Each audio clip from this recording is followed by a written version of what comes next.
Yo, how's it going, guys? A very different video for me today. I usually don't make any sort of guide content, but I've gotten so many requests to make a tiger guide video over the last year or so, and today I finally am. So let's skip all this nonsense and jump right into it. This guide works with and without herd management. So if you're the kind of player that doesn't really like to use herd management in your grinds, don't worry. This guide will still help you a ton to hopefully spawn some diamond tigers, some rare tigers, and even potentially a super rare tiger. Now, if you are someone who uses herd management, this guide will help you set up one of the most OP grinds you possibly can in the Hunter Call of the Wild, and by the end of it, you'll be swimming in tiger diamonds, rares, and hopefully a bunch of super rares. First, let's go over all the possible tiger drink zone locations and their home ranges. This is a map of every possible tiger drink zone and all 16 of their home ranges. There are 8 female and 8 male tigers on everybody's map. Everybody's home ranges are going to be different. You could have males where I have females and females where I have males. Tigers drink from 4 to 7. I'm assuming most of you guys already know this, but just in case there's somebody out there that is brand new to the game or somebody that happens to not know this information, it's better to be safe than sorry. Before you do anything, you want to identify which 8 of your home ranges have males and which 8 of your home ranges have females. This will be very useful in the future. The best home ranges to use are home range 3 and 4. Home range number 1, 2, 7, 5, and 13 are also good. Basically, you just want to set up on zones that are not along the river because you might end up losing your tigers. The tigers are pretty difficult to find on the river. 13 is fine because it borders a very small portion of the river and is also on the same lakes as a few zones of home range number 5. I used to be set up on both of these before, but have moved away. And honestly, wouldn't recommend setting up on one without the other because kind of defeats the purpose of trying to avoid the river. Now, you might be asking, what if I have only females on my good home ranges? Well, that's pretty unlikely, but if you are part of the small few who actually do, you got cooked by the starting map RNG, not gonna lie.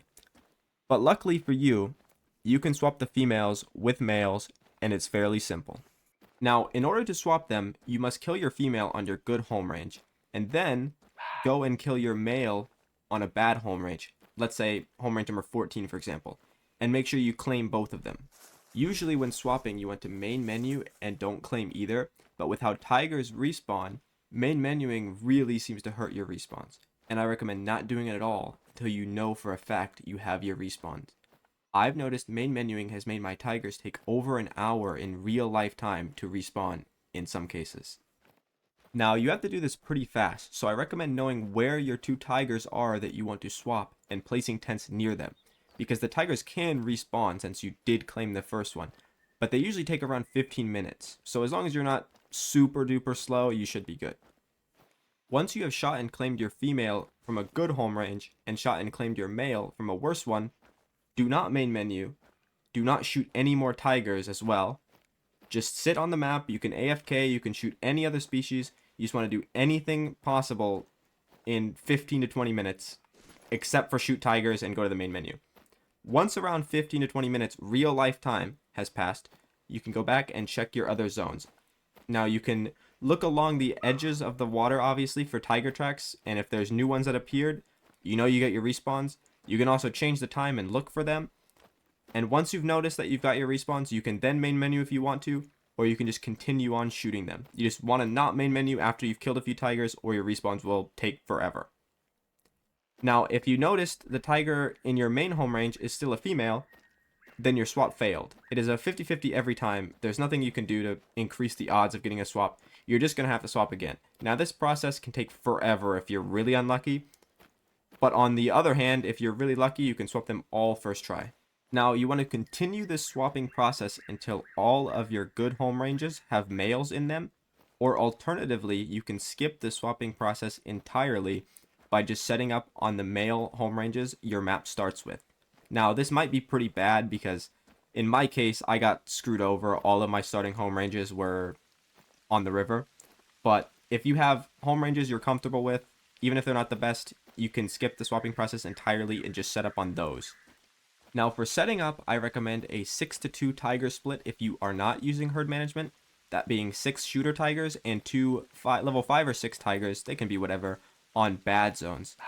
This was the setup I was using for a while before I went all out on the herd management, and it was decent. I was getting a diamond tiger every 30 to 50 kills, and I'd recommend zones 3, 4, 1, 2, and 7, and either 5, 9, or 6. Yes, I know 9 is a river zone as well, but if you're using zone 7, it's already got some zones that are going to be on lakes you're set up on anyway, so it kind of just saves you some time there.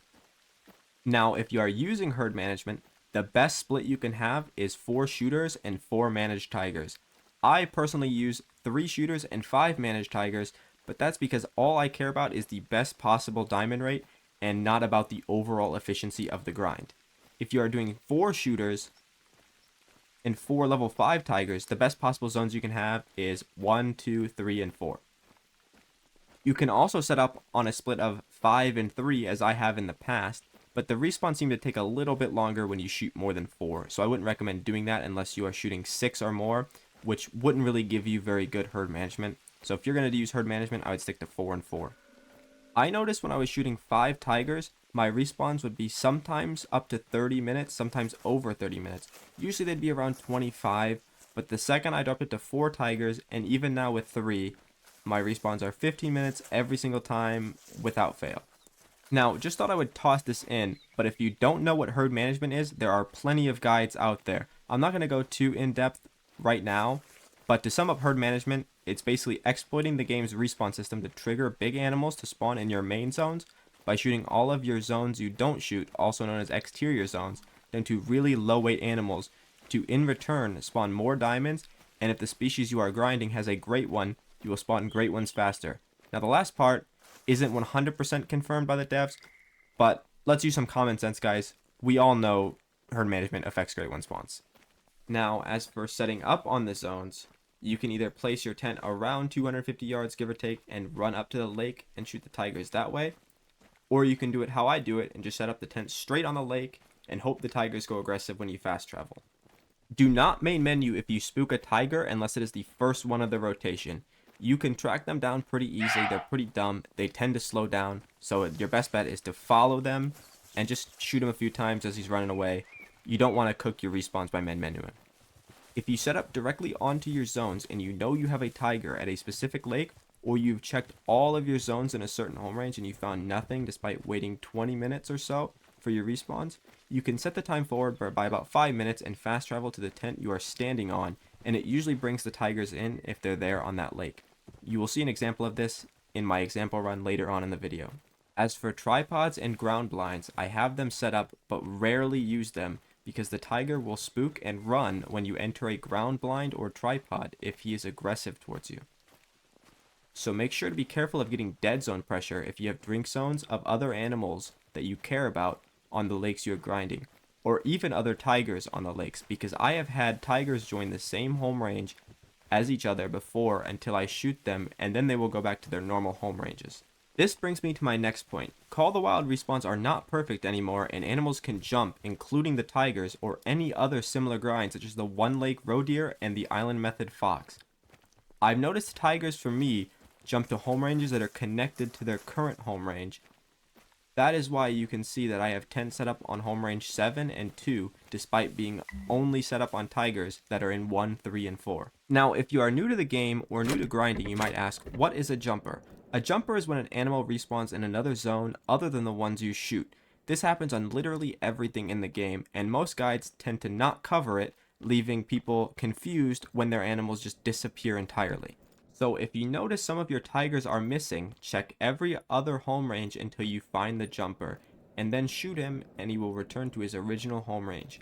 Now it can be hard to identify what is and isn't a jumper if you are not herd managed, so I recommend finding all 8 of your tiger males if you haven't already, and writing down their levels and score estimates of them, just in case you get one to jump to a same zone a tiger already inhabits.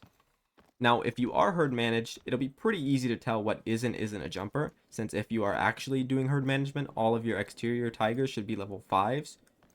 So if you notice one that's bigger than a level 5, there you go, you found your jumper, shoot him, continue on with your grind. Now, if you happen to get a level 5 to respawn while you are herd managed and he jumps, finding him could be tricky, So it might be smart to keep note of what tigers you have and where they are anyways, even if you're doing herd management, just on the off chance that happens. Another niche tip you have maybe seen me use on stream is when I get a bad shot on something, I change the time forward by about 5 to 10 minutes.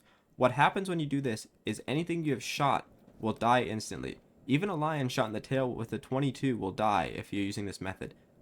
Now this has always existed, but recently there was a secret update that made it to where if you set the time forward, animals keep their tracks. Before they disappeared and it wasn't really viable because finding your animals was very difficult.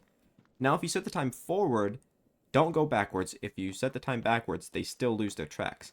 But if you set the time forward, they keep their tracks and you can track your animal easily. Now you won't get a proper score because you didn't hit vitals if you're doing this, obviously. But if you're herd managed and you don't care about diamonds, or if you aren't doing herd managed and it's just a normal orange level 5 to 8 tiger, could be worth the time save if you get a bad shot. Now I just want to reiterate, if you didn't catch this earlier, do not main menu mid rotation at all. Wait until you have your respawns back, or you end up having to wait 30 minutes to an hour, sometimes longer, to get your respawns next time you enter the map. So please, do not main menu mid-rotation at all. Even if you spook some tigers, go track them down. Don't main menu to get them unspooked. It's not worth it. Well, that pretty much sums up everything there is to my tiger grind. If you have any questions, let me know in the comments. I'll try my best to respond. I'm going to do a quick tiger rotation. I'm going to throw that in so you guys can see what a run looks like when you're fully set up.